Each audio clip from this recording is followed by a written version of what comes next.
Hi, this is Joe from the FTW Podcast, and these are your TNA Impact Wrestling results for July 28, 2011. Kurt Angle calls out Hulk Hogan and says all week Hogan's been blowing up his phone, but there's nothing appealing to him about Immortal.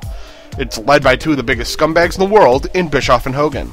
He says he's going to beat Sting for the TNA World Heavyweight title at Hardcore Justice, and because he's never beaten Sting before, he wants to prove that he is the best in the world.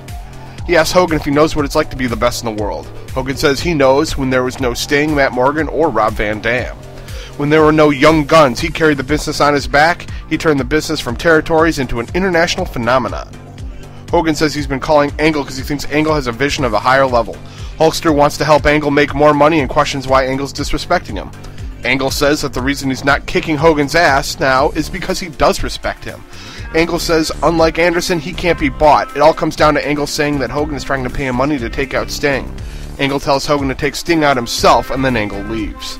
Rob Van Dam beat Gunner in a Bound for Glory series match. The network tells Immortal that due to the success of the Destination X pay-per-view, they have to bring in more X Division talent. Hogan says he wants to eliminate Angle, and Brother Ray volunteers Ken Anderson to do it. Ray says if Anderson is afraid, they can have Karen take it. Sting tells Immortal that he is now the network executive. The first line of business is he is confirming Kurt Angle versus Ken Anderson tonight as a steel cage match. He then says Fortune is going to be around the ring to make sure Immortal doesn't get involved. Hogan tells Sting that he has no power to do that, but Sting says he just did it. Brian Kendrick and Alex Shelley call out Austin Aries and set the match at Hardcore Justice to be Kendrick versus Shelley versus Aries in a three-way. Abyss comes out and says that they don't make the decisions. Abyss says he's getting his rematch against Brian Kendrick tonight, and he will kill the X Division once and for all. Sting appears and says that Abyss versus Brian Kendrick for the X Division title will be an Ultimate X match.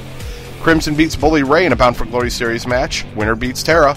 Velvet Sky and Tracy Brooks talk crap to ODB and Miss Jackie. Brian Kendrick beats Abyss to retain the X Division title. And in the main event, Kurt Angle beats Mr. Anderson in a steel cage match. That was Impact for you. Let us know what you think at the FTWpodcast.com.